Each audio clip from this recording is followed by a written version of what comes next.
Boa tarde a todos.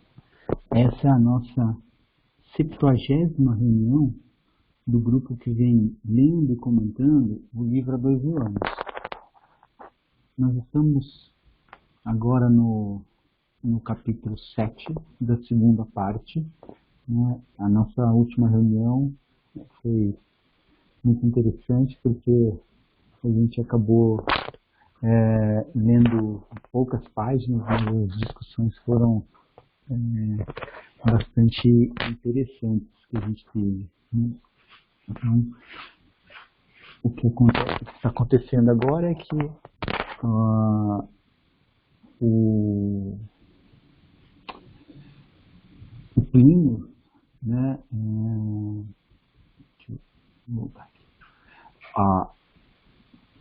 A Flávia, o Saul se declarou a Flávia, né, falou que ele era apaixonado por ela, e tudo a gente ficou na semana passada, né, discutindo muito desses aspectos, né, o que a gente colocar a nossa felicidade, né, em outra pessoa, o que é isso, né? Isso foi um dos grandes temas de discussão na semana passada, né? Que era quando o Saul se declarou, né, ele fez isso, né? Então aí agora a gente vai ver o que quando a Flávia conta para o marido Plínio, isso daí. Fabi, se você quiser pode começar, né? Só no dia seguinte, à noite, Plínio Severus regressou à casa, encontrando a esposa desalentada e abatida. Censurando-lhe a ausência na intimidade conjugal, o esposo infiel respondeu-lhe secamente: mais uma cena de ciúmes? Bem sabes que isso é inútil. Plínio, meu querido, esclareceu entre lágrimas, não se trata de ciúme, mas da justa defesa da nossa casa. E, nas rápidas palavras, a desventurada criatura o pôs ao corrente de todos os fatos. Todavia, o oficial esboçou um sorriso de incredulidade, acentuando com certa indiferença. Se esta longa história é mais um artifício de mulher ciumenta para me reter à insipidez do ambiente doméstico, todo o esforço é dispensável, porque Saul é o meu melhor amigo. Ainda ontem, quando me encontrava em sérias aperturas financeiras para resgatar algumas dívidas, foi ele quem me emprestou 800.000 sestércios. Seria melhor, portanto, que prezasses mais alto a honra do nosso nome, abandonando as tuas relações com Agripa, já excessivamente comentadas, para que eu alimente qualquer dúvida. Comentário? Eu marquei essa parte, né, porque quando a gente coloca um valor tão grande em questões materiais, né, Jesus já tinha falado pra gente, né, que a gente é aquilo do que o nosso coração está cheio, né? Então, se a gente coloca toda a importância nas questões materiais, os nossos amigos vão ser aqueles que vão nos ajudar em questões materiais, né? A hora que a gente coloca os nossos valores em questões não materiais, pode ser que a gente já comece a perceber, né, que um amigo nosso é aquele que aponta questões que a gente precisa melhorar na gente mesmo, né? Então, aí a gente já não vai olhar essas pessoas, né, que antes a gente considerava como pessoas que eram inimigos nossos, como pessoas tão difíceis de lidar, né? Por quê? Porque são essas pessoas que vão acabar nos mostrando, né, pontos que a gente precisa melhorar. Porque assim, eventualmente, se eu conheço uma pessoa, né, e às vezes eu até percebo que ela precisa melhorar em determinado aspecto, aí eu vou falar para ela, ela é meu amigo, minha amiga, assim, eu vou falar para ela com jeito, com carinho, com tranquilidade, né, e pode ser que isso daí não seja o suficiente para que essa pessoa perceba aquilo, né? É, isso eu falo porque acontece comigo às vezes. Aí a pessoa vai, fala alguma coisa e eu simplesmente ignoro, né? Aí vem uma outra pessoa que não é minha amiga, fala daquele jeito, a gente fica meio chateado, mas aí a gente começa a parar, a pensar, né? Porque todas essas discussões aqui fazem isso com a gente, né? Aí a gente fala assim, não é que aquele outro sujeito lá estava certo, né? Tá certo. E eu fui avisado por uma pessoa, né, que eu gosto, ela falou com um jeito, assim, sem tentar, para não me magoar, e aí eu simplesmente ignorei, né? E aí vem uma pessoa já de um jeito assim mais, né, ríspido, mais duro, fala a mesma coisa, e aí a gente começa a perceber que talvez realmente eu preciso ter essa mudança. Então, era isso que eu queria mostrar aqui para vocês. Mais algum comentário?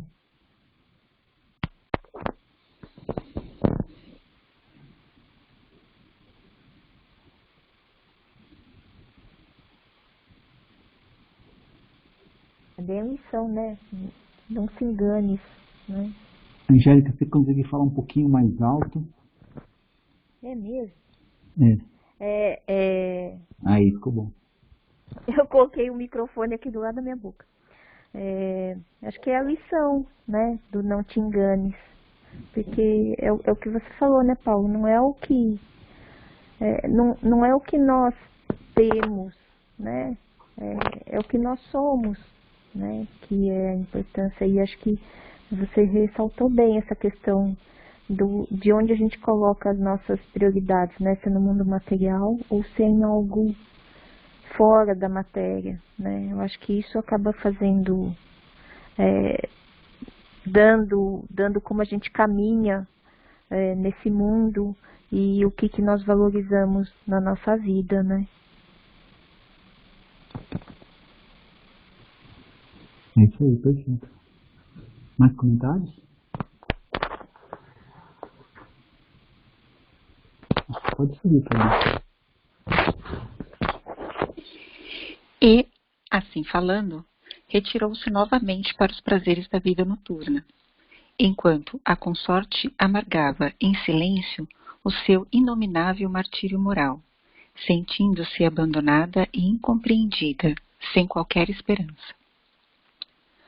Alguns dias correram lentos, amargos, dolorosos. Flávia, dado o seu natural retraimento feminino, não teve coragem de confiar ao pai, já de si, tão acrabunhado pelos golpes da vida, a sua enorme amargura. Agripa, observando-lhe o abatimento, buscava confortar-lhe o coração com generosas palavras, examinando as expectativas de melhores dias no porvir. A pobre senhora, todavia, definhava a olhos vistos, sob o domínio das moléstias inexplicáveis que lhe dominavam os centros de força e sob a tortura íntima dos seus penosos segredos. Comentário? Eu marquei essa parte, eu gosto de brincar, né, que ninguém quer descer do segundo andar pela janela, né, é o jeito mais rápido de descer. A gente sempre acabou optando por um jeito mais lento, né, porque a gente imagina as consequências que teria essa nossa atitude de descer tão rapidamente, né? Mas as pessoas não se importam muito com essas outras questões que a gente não enxerga, né? E quando a gente começa a estudar essas questões espirituais, a gente fica assim abismado de ver as consequências, às vezes, gravíssimas disso, né? E a hora que a gente começa a deixar os nossos sentimentos ruins nos dominarem, né, eles acabam dominando esses centros de força que a gente tem, e aí depois tudo fica muito mais complicado. A gente abre portas para eventualmente companhias que não vão nos auxiliar, né, nesse nosso refazimento e tudo isso. Então, eu marquei isso daqui mais para fazer esse alerta, né, de quão perigoso, né, pode ser quando a gente não consegue se manter com os pensamentos mais elevados. E agora que a gente está ciente disso, então vamos procurar, né? Quanto mais a gente puder estudar, quanto mais a gente puder compreender tudo isso, melhores resultados nós teremos. Era isso. Mais comentários?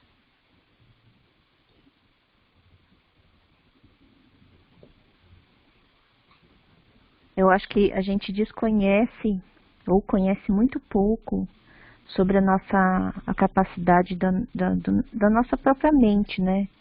Do nosso próprio pensamento. E eu tenho para mim, tudo bem que a gente tem doenças, entre aspas, às vezes programada na nossa genética, mas eu também acho que a genética não é tudo, né? Como eu já comentei aqui, se a genética fosse tudo, 2 gêmeos idênticos teriam a mesma história, né? Inclusive em termos de saúde, né? Então, como você falou, né, Paulo, a gente conhece tão pouco ainda, mas eu acho que a história da ciência vai nos mostrando isso, né?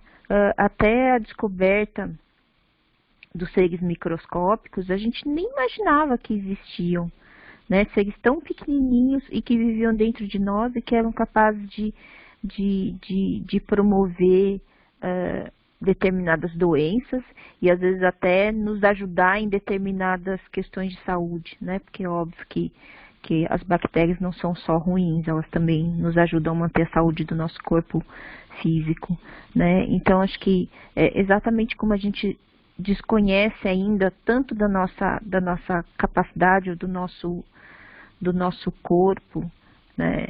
Eu sempre fico refletindo e eu acho que o que nos adoece, o que nos traz justamente o abatimento do corpo físico, é primeiro o abatimento do nosso estado de espírito, sabe?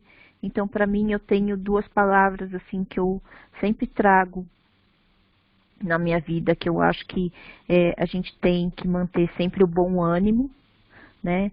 Manter o bom ânimo não significa que a gente não pode ficar triste, né? Eu acho que para mim assim tem um significado bem diferente, né? O bom ânimo, mas é manter o bom ânimo e a confiança, né? Porque eu acho que tem horas que tem situações na vida que a gente sabe que não está sobre o nosso controle, né? Que não depende exatamente de nós. E aí é nessas horas que a gente tem que ter essa confiança tão grande em algo fora de nós, né? Eu acho que até essa confiança de que as coisas acontecem da melhor forma, né? Confiança muitas vezes em nós mesmos, né? Que nós somos capazes de superar os desafios que nos surgem à frente, né? É confiança de que a gente está sempre amparado por um amor maior, né? Confiança de que a gente está fazendo o nosso melhor, né? Então acho que essas duas palavrinhas para mim, o bom ânimo e a confiança, elas ditam muito justamente sobre o nosso estado mental, né? O nosso estado da alma, né? Que eu acho que aí que começa, né? Como ele disse ali na frase, né? A tortura íntima dos segredos da Flávia, que estavam tirando justamente esse domínio, né? Essa força dela íntima, né? E é curioso, assim, para quem conhece um pouco da medicina chinesa, eu gosto bastante da medicina oriental, porque eu acho que ela passa a ser uma medicina muito integrativa, ela não vê simplesmente o doente ou o órgão doente, né? Ela vê o todo, né? E ela vê justamente, ela tem essa ideia de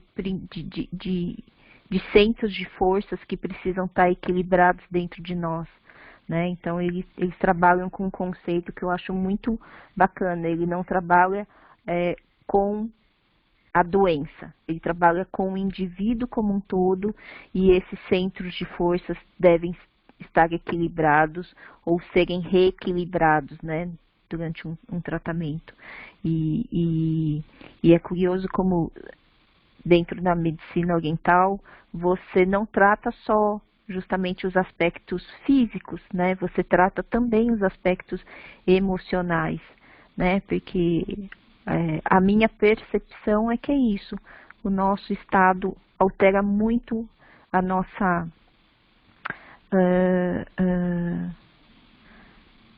abre, como você disse, né, Paula, abre portas não só para a questão da fragilidade física, mas abre mais ainda as portas da nossa fragilidade mental, que é essas conexões que a gente faz, né, com a espiritualidade, são essas sintonias que a gente estabelece, né, o livro até, na nossa lição de abertura até falou lá sobre o nosso lado de sombras, que aí vão se conectar justamente com isso, ou os nossos lados de luz, que vão se conectar justamente ao lado de luz dos outros, né? E se trata de uma dinâmica que vai além de nós, né?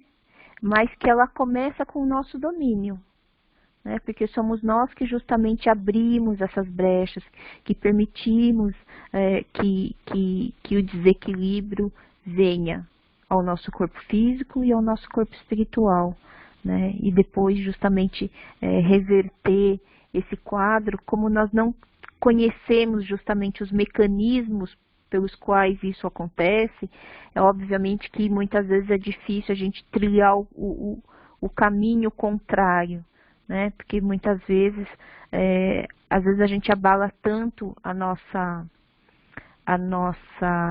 o nosso equilíbrio físico e espiritual que a gente precisa de uma ajuda fora, né? Não basta, às vezes a gente não basta nós mesmos para nos reequilibrarmos.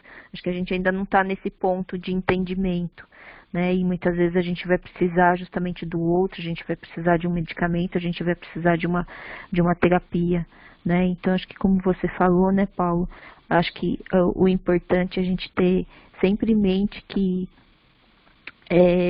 seria interessante a gente não permitir, né, ou trabalhar antes de chegar num patamar que fica muito mais desafiador, a gente poder trabalhar em nós, né? Todos os nossos pensamentos, sentimentos, as nossas emoções, né? Não é sempre que a gente vai, obviamente, superar dessa forma, né? Positivo, que afinal de contas o nosso caminho é feito de aprendizados, de quedas, de superação, né? Mas como a gente já consegue ter um vislumbre desse entendimento, assim, a gente consegue entender um pouquinho que seja esses mecanismos, acho que eu mantenho para mim sempre essas duas palavrinhas, assim, o bom ânimo e a confiança, que para mim são essenciais, assim. Obrigado, Angélica. Acho que o objetivo aqui não é a gente dar resposta para ninguém, né? É trazer alertas, e as pessoas com esses alertas também vão atrás, né? Acho que cada um tem que ir atrás das respostas que precisa, né? A gente não pode achar que a gente vai dar o caminho das pedras. Seria muita presunção nossa falar aqui que cada pessoa tem que fazer. A gente não sabe direito o que a gente tem que fazer, quanto mais falar para os outros o que tem que fazer, né? Sim, aqui a gente vai trocando as nossas experiências, né? É isso aí, é isso aí. As nossas, entre Fazendo as aspas, alertas. receitinhas, o que funciona É, aparentemente, né? para cada um de nós funcionou, né, Exatamente. numa época da vida, às vezes na outra época não funciona tão bem, e a gente É. vai tentando encontrar soluções para cada problema que aparece. Pode continuar, Fabi. Posso comentar uma coisa, Paulo? Claro, claro, desculpa. Não, é que o que você falou me remeteu também àquela parte do filme do Nosso Lar que falava sobre o suicídio inconsciente, né? Que às vezes Uhum. a gente vai fazendo, tomando algumas atitudes na vida da gente que sem perceber vai levando a gente para um deterioramento, né, até do corpo, né. Eu trabalhei durante muitos anos no hospital de câncer e é muito curioso isso, porque eu via mesmo muitos relatos de pessoas que às vezes elas elas tinham, né, o que mais me marcou foi ele era um senhor jovem, ele falava para mim que ele estava completamente desacreditado de tudo, porque ele falou assim que ele cresceu sendo uma pessoa que só comia coisas saudáveis, que só fazia atividade física e que agora ele estava naquela situação. E que ele não acreditava em Deus, que ele não acreditava em nada. Então, assim, eu achei interessante ver como a condição que que a gente às vezes se coloca, né, traz para a gente muito mais uma falta de compreensão do que um entendimento sobre aquilo que passa com a gente e talvez até uma melhora daquilo, né? Porque eu acho que todos os processos de doença, de dor, eles passam principalmente, eu particularmente procuro olhar eles muito mais a parte do entendimento, né?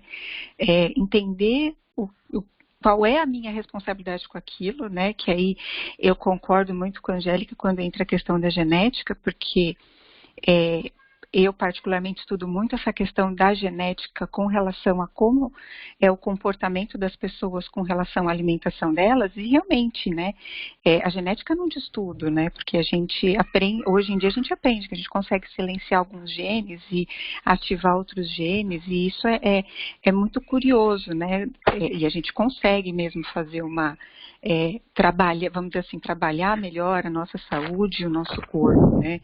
Então, realmente, essa questão genética não é uma coisa que vai te definir, você pode trabalhar isso de uma forma melhor, mas eu acredito muito que, como o nosso corpo é a morada do nosso espírito, às vezes a gente cuidar dele é um modo de cuidar também do nosso espírito, né?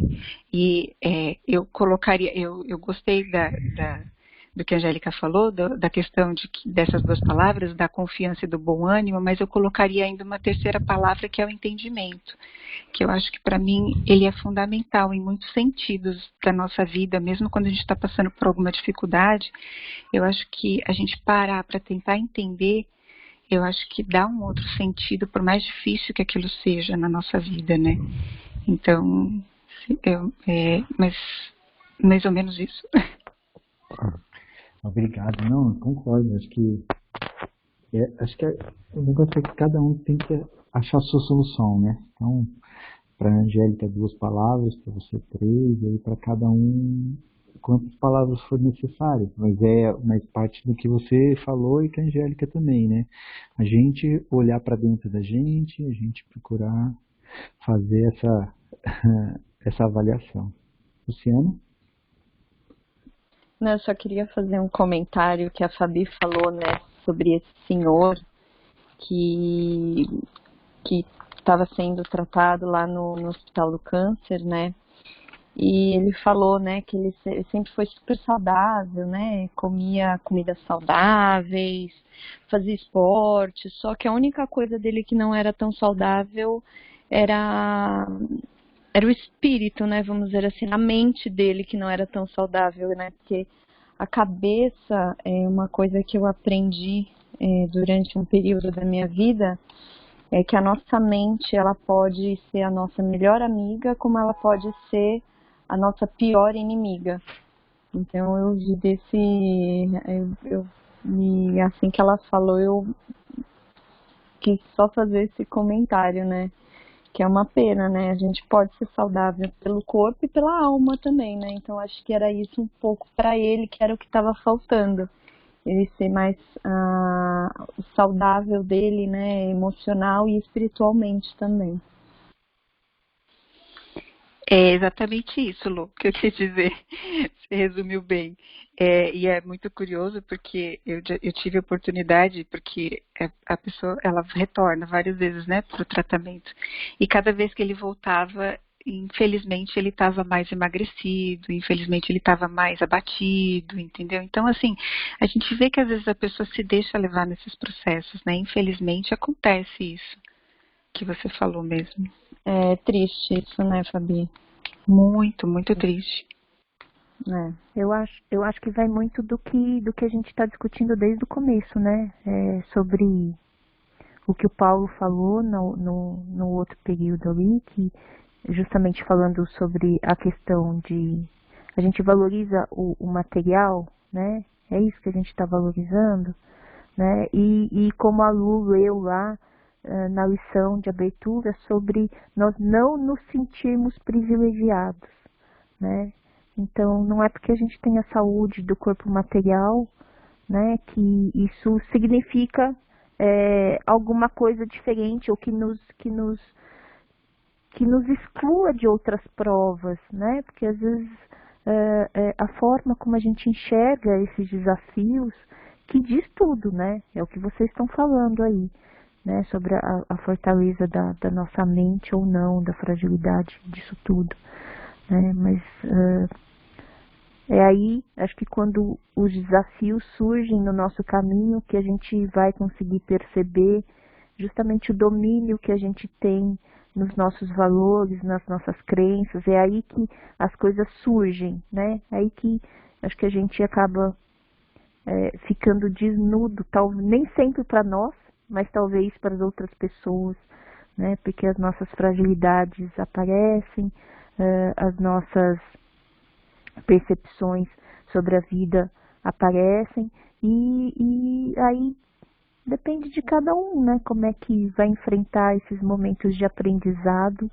ou não, né? Se entrega, né? Se entrega, se revolta ou se justamente supera e transforma isso de uma maneira positiva, né? Mas tem a ver justamente com isso, onde a gente coloca os nossos, o que é importante na nossa vida, né? E eu acho que esses momentos de doenças, assim, essas provas tão fortes como um câncer, sempre nos coloca em xeque isso, né?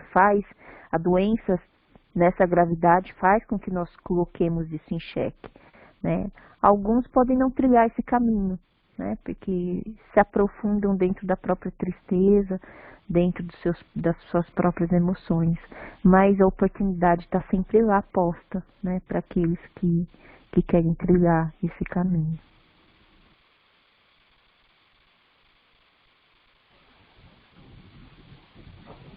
Acho que agora pode continuar, Fabi. Não tem mais ninguém com o microfone aberto.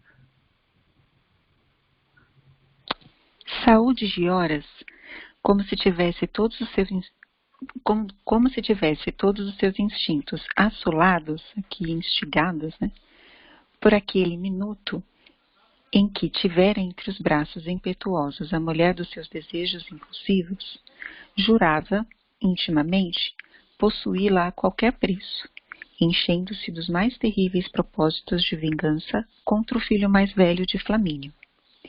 Foi assim que continuou a frequentar o palácio do Aventino, tomado das intenções mais sinistras. Respeitando as antigas tradições da família Severus, que sempre fizera questão de proporcionar àquele liberto um perfeito tratamento de amigo íntimo, Públio Lentulus, embora a pouca simpatia que lhe inspirava, concedia-lhe o máximo de liberdade na sua residência, sem de leve suspeitar dos seus propósitos condenáveis. Agora, Saul não buscava a intimidade da família nem procurava avistar-se, de modo algum, com a esposa de Plínio ou com o pai, conservando-se na companhia dos servos da casa ou permanecendo nos aposentos particulares de Agripa ou do irmão, que nunca lhe haviam negado a mais sincera confiança. Comentário? Eu marquei essa parte só para deixar claro, né? Quando a gente não está sendo honesto conosco mesmo, a gente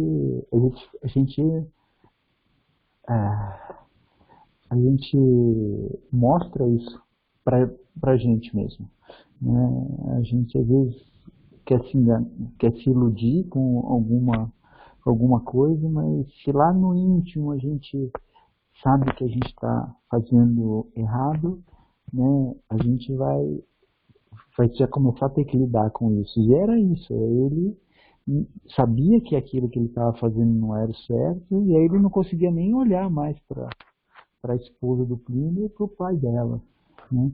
E por quê? Porque aquilo, né, mexia com ele. Então ele fazia de tudo para que não tivesse esse contato. Então, se a gente, nas nossas vidas, começar a perceber algumas situações que a gente fica incomodado, assim, talvez seja a hora da gente ir lá e tentar resolver esse problema.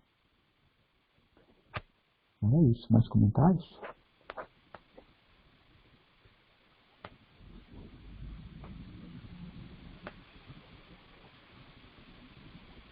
Pode continuar, Fabi. Da sua permanência nas sombras, todavia, procurava observar os mínimos gestos do irmão mais velho de Plínio, que, atendendo à situação de abatimento de Flávia Lentulha, se conservava horas a fio, muitas vezes em companhia do velho senador, nos seus apartamentos privados, ora prolongando as suas tristes esperanças no futuro, com a possível compreensão do irmão, ora dando-lhe a conhecer os versos mais admirados da cidade, comentando-lhe fraternalmente as bagatelas encantadoras da vida social. Diariamente, contudo, a sicofanta, o sicofanta, que é o caluniador, né, Saul, procurava o marido de Flávia para colocá-lo ao corrente de fatos injustificáveis e inverossímeis a respeito da vida íntima de sua mulher. Plínio Severus dava todo o crédito aos desarrosamentos do falso amigo, afervorando-lhe, aqui é no sentido de deixando mais intenso, né, cada vez mais a sua dedicação a Aurélia, que lhe empolgava o coração, assediado e enseguecido pelas mais torpes tentações da vida material. Envenenado pelas intrigas criminosas e reiteradas de Saul, licenciara-se o oficial de modo a realizar uma viagem às Gálias, com a amante, por satisfazer-lhe caprichosos desejos há muitos manifestados. No dia da partida para Massília, de onde pretendia demandar o interior da província, foi procurado por Saul na residência de Aurélia, a qual ficava próxima do fórum,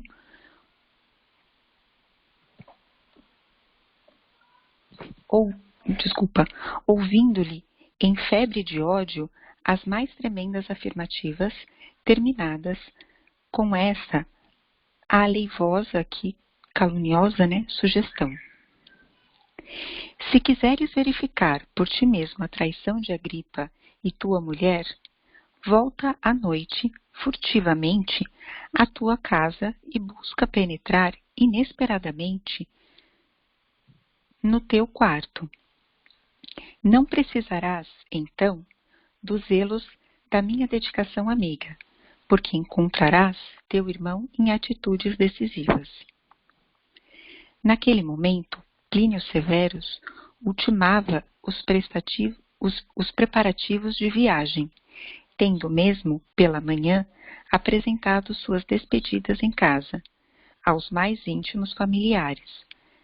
Para justificar os imperativos de sua ausência, alegara determinações expressas da chefia de suas atividades militares, embora fossem muito diversos os verdadeiros e incontestáveis motivos da partida. Ouvindo, entretanto, as graves denúncias do liberto judeu, o oficial preparou-se para enfrentar qualquer eventualidade, dirigindo-se, à noite, para o palácio do Aventino, com o espírito atormentado por tigrinos, aqui é raivosos, né, sentimentos. Comentários? Eu marquei essa parte porque a gente está sempre acompanhados pelos espíritos, né? Se a gente resolver ter propósitos elevados, se a gente estiver estudando coisas que vão nos ajudar, certamente os espíritos que estarão do nosso lado são diferentes desses espíritos que, quando a gente tem esses tigrinhos sentimentos, né? Então, vamos ficar com isso na cabeça. A gente está sempre do lado, sempre vai ter do nosso lado espíritos, né? De acordo com os nossos sentimentos, né? De acordo com as nossas intenções.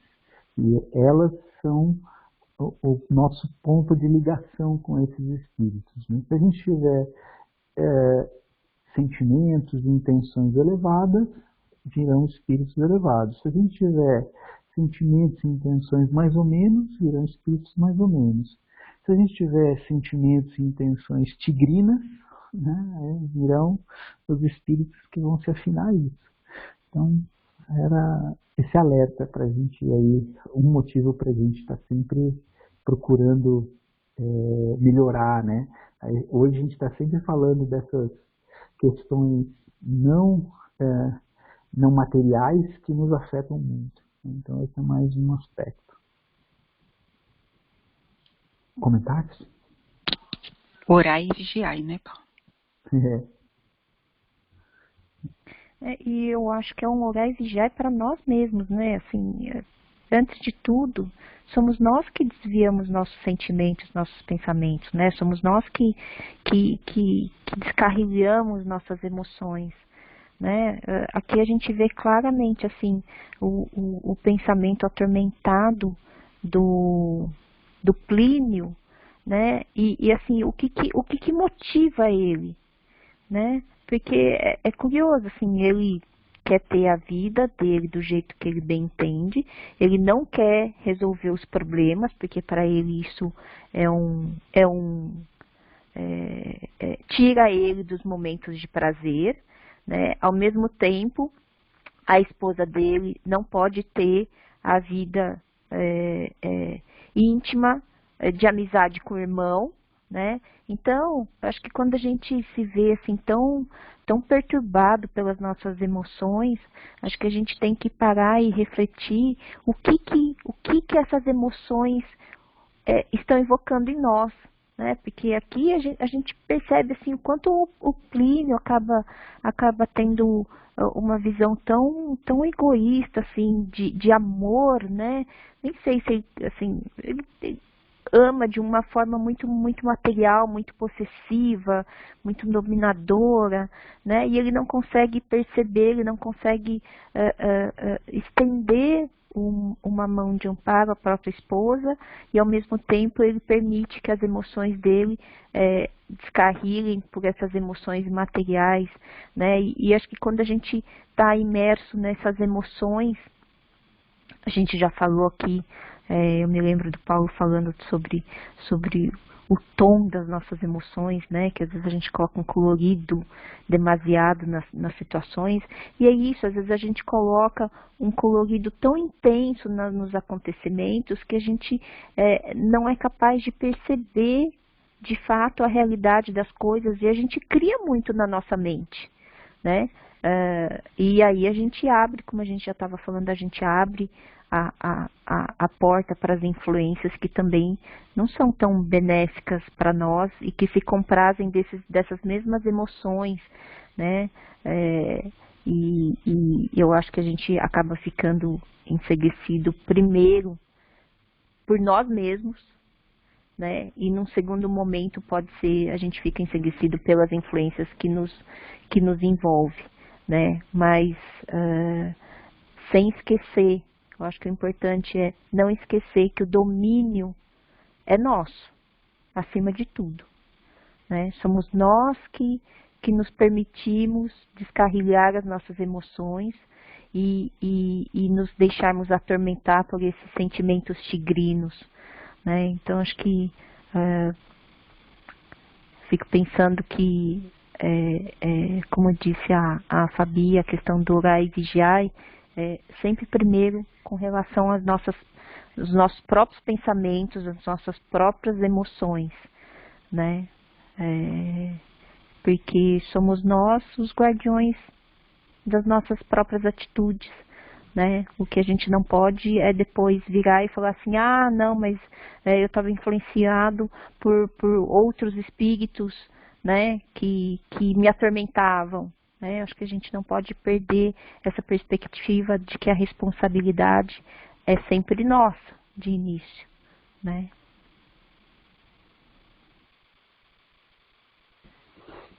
Quem estabelece o padrão é a gente, né? A gente não pode falar do que dos outros que vieram. É a gente que estabelece esse padrão.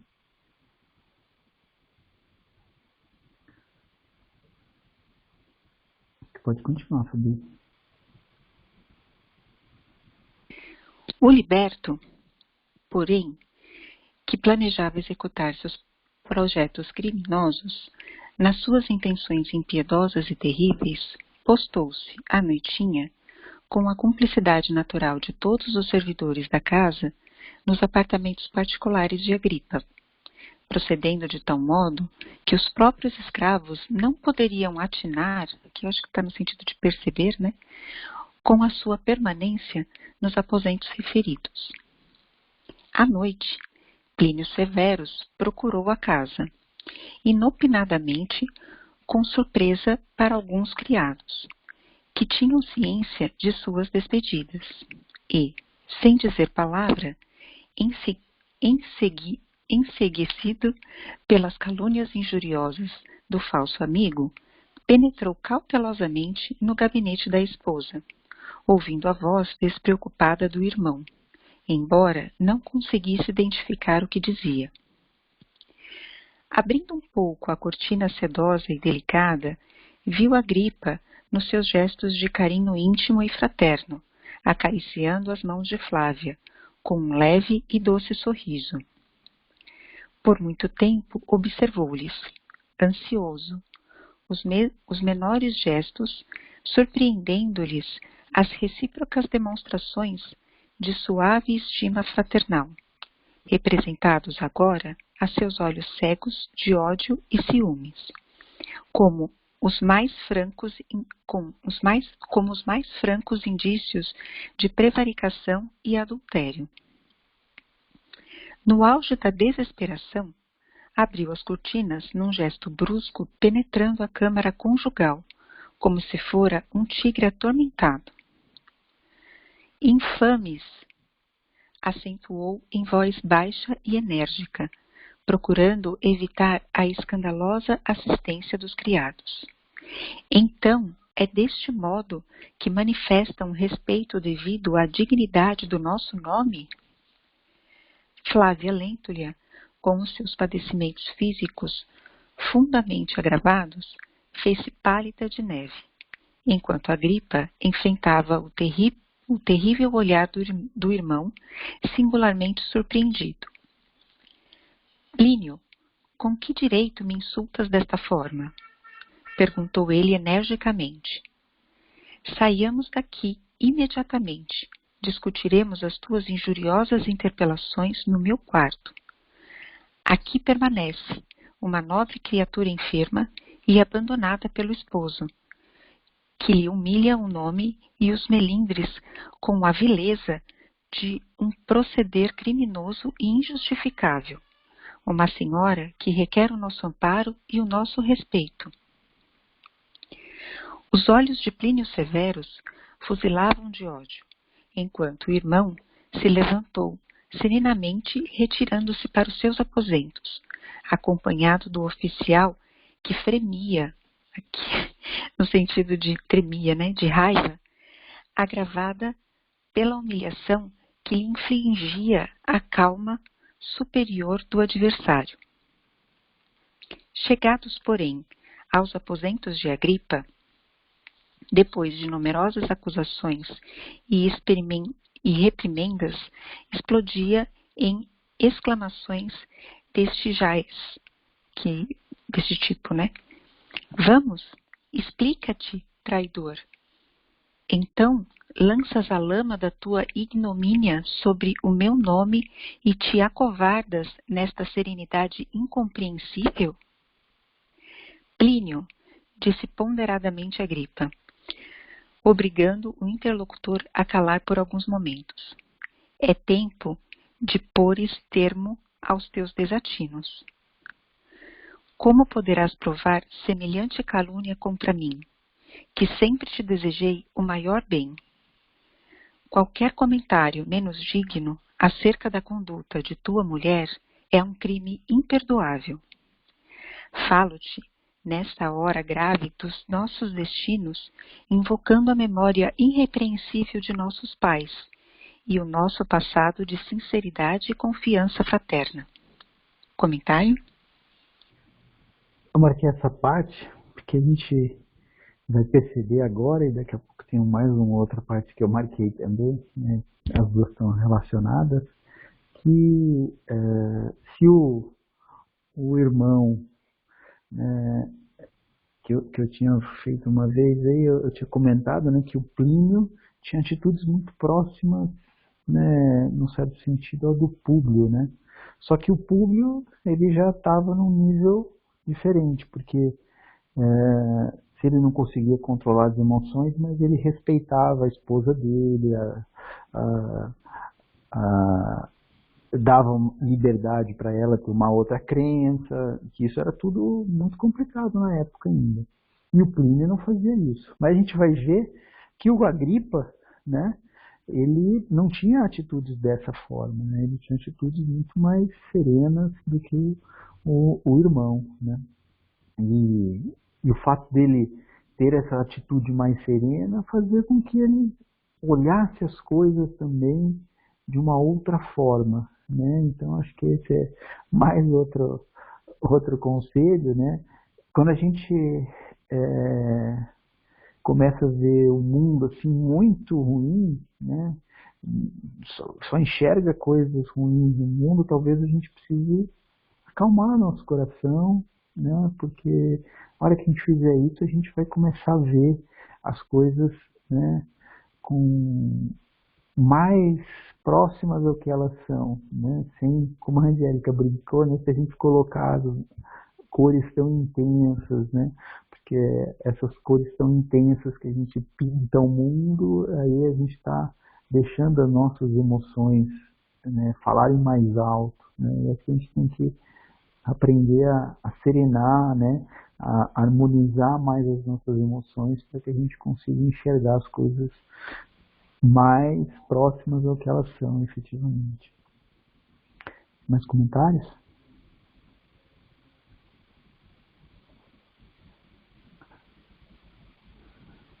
É porque acho que as nossas emoções falam muito de nós, né? Não necessariamente do mundo. Ela fala dos nossos medos, fala das nossas inseguranças, fala das nossas fraquezas, né? Daquilo que nos fragiliza. E como é que a gente vai partir para cima de qualquer coisa, tentar resolver qualquer coisa, se justamente a gente tem as nossas fragilidades assim expostas, né? Racionalmente não é nem a melhor estratégia, né? E acho que é isso que a gente tem que parar e chegar nesse consenso, assim, né? Parar e nesse momento de rompante conseguir ter um momento de lucidez, né? Como eu já comentei aqui, a minha estratégia, como ensinou a mãe de uma amiga, assim, se de repente você percebe que as emoções estão meio assim, saindo do prumo, engole um gole de água e não, quer dizer, coloca um gole de água na boca e não engole. E não engole porque aí você não fala, né? E eu acho que é assim, a gente tem que ir criando justamente algumas estratégias para nós, para a gente justamente parar e ter esse momento de pequenas lucidez, assim, para tentar evitar, né, uma atitude mais destemperada e que a gente, na maioria das vezes, a gente se arrepende, né? Porque no momento de lucidez a gente acaba percebendo que de repente a gente passou um pouco do ponto, que a gente acabou não percebendo ou não levando em conta determinados aspectos, né? E eu acho que isso é um preparo que a gente faz, não no momento que a gente vive o rompante. Acho que isso é um preparo que a gente vai vivendo dentro de nós, né? A gente vai se preparando para esses momentos, porque a gente sabe que esses momentos acontecem, né? A gente vive um ciclo, então obviamente que nossa vida não é sempre uma vida de paz, tranquilidade, serenidade. Isso é uma conquista, acho que da nossa alma, e a gente vai trabalhando justamente essa serenidade para enfrentar os momentos de desafios, né? Aquilo que a gente estava falando na reunião passada, né? Sobre trabalhar com a prevenção, né? Então, acho que a gente já conhece um pouco os matizes das nossas emoções, né? Então, acho que a gente pode ir tentando trabalhar com elas antes desses rompantes. Obrigado. Mais comentários?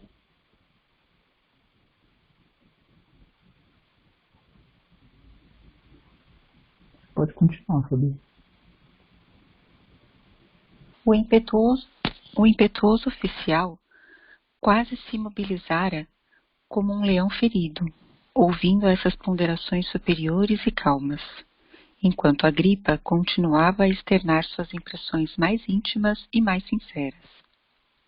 E agora, prosseguia com serenidade, já que reclamas um direito que nunca cultivaste, em vista da sucessão interminável dos teus desatinos na vida social, devo afirmar-te que adorei tua mulher acima de tudo, em toda a vida. Quando gastavas a tua mocidade junto do espírito turbulento de Aurélia, vimos Flávia, na sua juventude, pela primeira vez, logo após o seu regresso da Palestina, e descobri, nos seus olhos, a claridade afetuosa e tenra que deveria iluminar a placidez do lar que eu idealizei nos dias que se foram. Mas descobriste, simultaneamente, a mesma luz, e eu não hesitei em reconhecer os direitos que te cabiam ao coração, porque ela correspondeu à intensidade do teu afeto, parecendo-me unida a ti pelos laços indefiníveis de santificado mistério. Flávia te amava, como sempre te amou, e a mim só competia esquecer, buscando ocultar as minhas ansiedades torturantes e angustiosas. Comentário? Aqui a gente vê, né, claramente que ele aprendeu a lidar com essas emoções, né? Ele achou que estava apaixonado por ela também, mas ele não, que a gente até comentou na semana passada, né, ele não colocou a felicidade dele naquele amor que seria impossível, porque a outra pessoa não amava, né, não amava. E ele soube lidar com essas coisas. No começo não foi fácil, a gente vê no livro, né? No começo ele ficou meio revoltado, quando ele decidiu ir embora para não ficar perto, mas ele aprendeu a lidar com essas emoções de uma maneira mais serena, né? E eu acho que a gente precisa fazer isso. A gente, claro que quando os problemas acontecem, às vezes a gente não tem as melhores reações, mas a gente precisa aprender a lidar com essas nossas emoções, né? E conseguir ter essa serenidade como o Agripa teve, né, no final. foram mais de 10 anos que ele ficou longe, né? Mas ele aprendeu a lidar com esses sentimentos nesses 10 anos. Comentários? E acho que aqui a gente acaba vendo que o que ajudou ele a superar isso é justamente o respeito e o amor que ele tinha pelo irmão, né? E o que ele sentia também pela Flávia, porque ele conseguiu perceber que existia uma coisa entre eles e acho que ele simplesmente tirou o time de campo, né? E acho que muitas vezes para a gente superar alguma dificuldade nesse sentido, eu fico pensando que a gente tem que, de fato, sair do nosso próprio umbigo, sabe? Parar de olhar para aquilo que simplesmente nos satisfaz e olhar justamente para o outro, sabe? Aquilo que a gente estava conversando, de fato, na reunião passada. Né? É fazer pelo amor que a gente tem ao outro. Né? Eu acho que isso ajuda a gente a superar, ajuda a gente a transmutar essas emoções, a trabalhar de uma forma muito melhor os sentimentos que a gente tem dentro de nós. Eu vejo assim que foi meio que uma prova de amor, né, que ele fez por ela, assim, que por todo o amor que ele tinha por ela, ele deixou ela seguir o caminho dela, né, que era a vontade dela, e se guardou, né, ele guardou aquele amor todo que ele tinha por ela para ele mesmo, né, então eu vi como uma bonita prova de amor, né, que ele teve pela Flávia.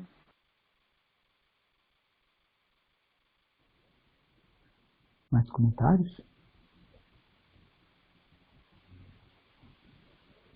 A gente deixa aquele amor egoísta para ter um amor mais me vem a palavra em inglês, mais altruísta, né?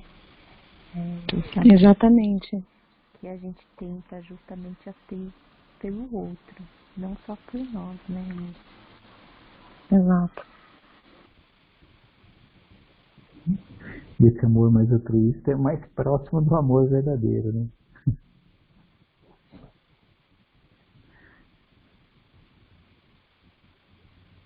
Acho que pode continuar, Fabi. Ao ensejo do teu casamento, não resisti vê-la partir nos teus braços, e, depois de ouvir a palavra materna, amorosa e sábia, demandei outras terras com o coração esfacelado. Por 10 anos amargurosos e tristes, peregrinei entre Massília e a nossa propriedade no Avênio, em aventuras loucas e criminosas. Nunca mais pude acarinhar a ideia da constituição de uma família, atormentado constantemente pelas recordações da minha desventura silenciosa e irremediável. Ultimamente, voltei a Roma com os derradeiros resquícios da minha ilusão dolorosa e malograda, que é de mal sorte, né, frustrada. Encontrei-te no abismo das afeições ilícitas e não te condenei os deslizes injustificáveis. Sei que gastastes 3/4 partes dos nossos bens comuns, satisfazendo a louca prodigalidade das tuas aventuras infelizes e degradantes. E não te censurei o procedimento insólito.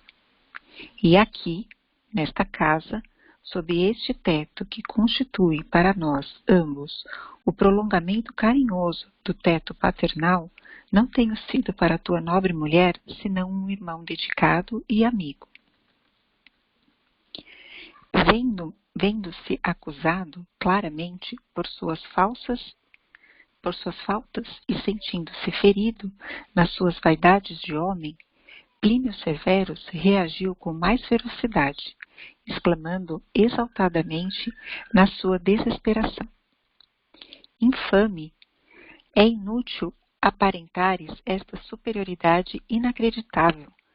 somos iguais nos mesmos sentimentos, e não creio na tua dedicação desinteressada nesta casa. Há muito tempo vives com Flávia ostensivamente as aventuras criminosas, mas resolveremos agora toda a nossa questão pela espada, porque um de nós deve desaparecer. E, arrancando a arma de que fora munido para qualquer eventualidade, avançou decididamente para o irmão, que cruzou os braços serenamente, esperando-lhe o golpe implacável. Então, onde se encontram os teus brios de homem? Exclamou Plínio, exasperado. Esta serenidade expressa bem a tua covardia. Coloca-te em defesa da vida, porque quando dois irmãos disputam a mesma mulher, um deles deve morrer. Comentário?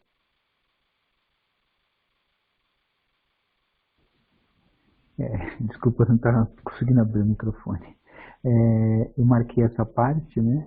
Porque isso é uma coisa que, quando a gente começa a ler os livros espíritas, a gente percebe isso assim, muito claramente, né?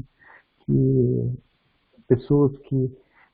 espíritos que já estão, que conseguem já dominar os seus sentimentos, né? Isso é uma reclamação, assim, uma acusação muito grande, né? De quem ainda não consegue. Sempre fala, olha, essa sua serenidade, essa sua covardia, aí sempre acha que aquilo lá é um ponto negativo, né? Quando, na realidade, são espíritos que já conseguiram dominar, né? E a gente está num mundo ainda, eu acho que esse livro retrata 2000 anos, mas retrata em vários aspectos, né? O que a gente vive ainda no nosso mundo, né? Essa questão, né? Se você tiver uma atitude assim, numa discussão, normalmente as pessoas ainda não vão encarar isso de uma forma tão positiva, né? Mas a gente tem que fazer aquilo que a gente acha certo, né?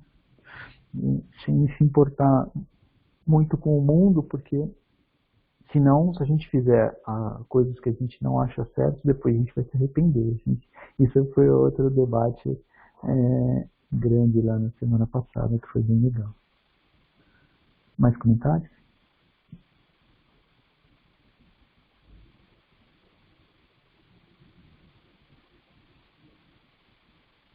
Me chamou a atenção um ponto lá no parágrafo anterior desse que está mostrando, de arrancado.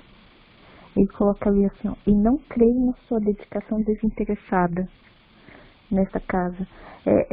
É curioso, né, que assim, acho que as nossas crenças têm muito a ver também com aquilo que a gente considera, que a gente nos considera capaz, né? Assim, quando a gente não se vê capaz de algo, a gente também acha que isso não é possível, porque se a gente não é capaz, o outro também não é.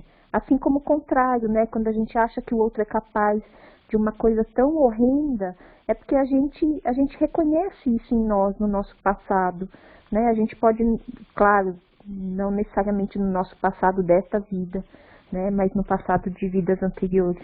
De certa forma, a gente reconhece isso, né? Determinados comportamentos, e eu acho que daí que a gente passa a entender muito aquela frase que sempre fala, né? Que aquilo que incomoda no outro, de certa forma, é porque ainda existe talvez um resquício dentro de nós, né? Não necessariamente que a gente é capaz de fazer aquilo de novo, mas às vezes a gente de alguma forma recorda de um passado nosso que a gente não é muito satisfeito com aquele passado, né? Com aquelas atitudes que a gente já teve, né? Então acho que por isso que essa questão, como você disse, né, Paulo, aqueles que ainda não atingiram esse ponto de serenidade não conseguem compreender isso, porque você não compreende algo que não existe dentro de si mesmo, né?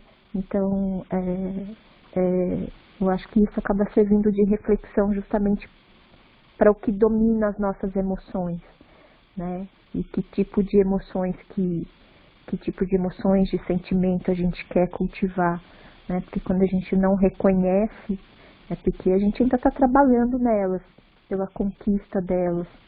Né? Eu acho que você falou muito bem, assim, que mesmo no nosso dia a dia hoje, essa serenidade não é mesmo bem aceita.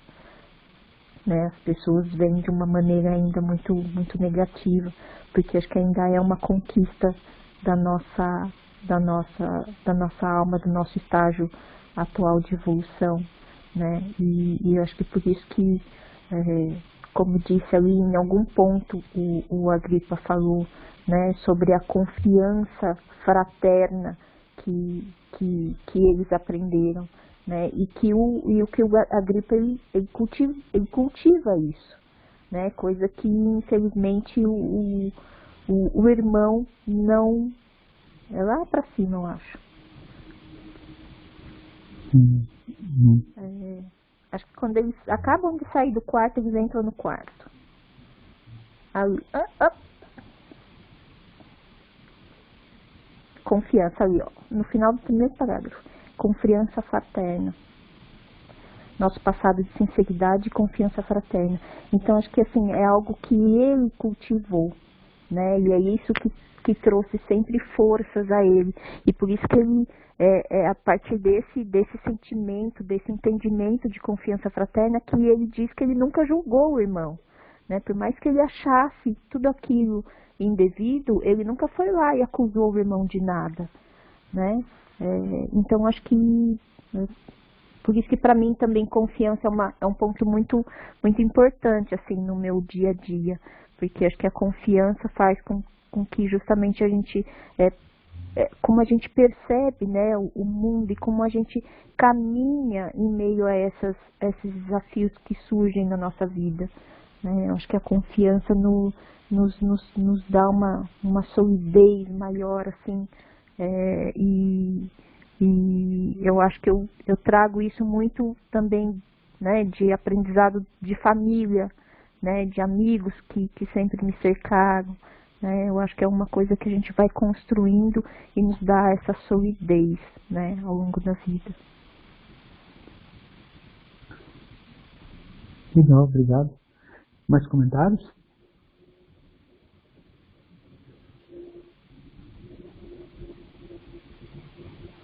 Acho que pode seguir, Fabi.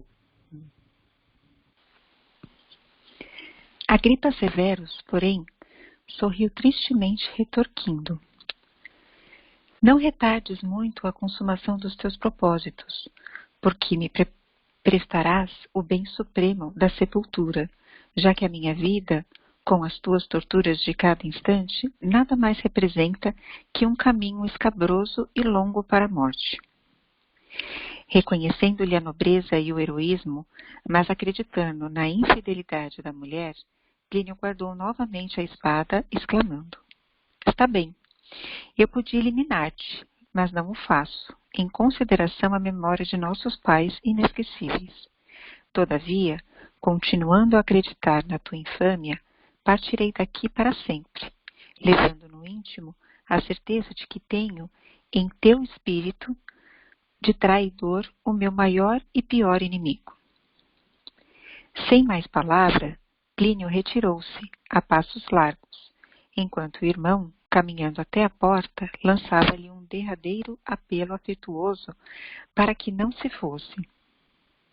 Acho que a gente pode parar aqui. A gente pode parar, que a gente deixa para isso a gente falar a semana que vem. Tudo bem. Aí a gente não fica todo o assunto na semana que vem. Algum comentário final, pessoal?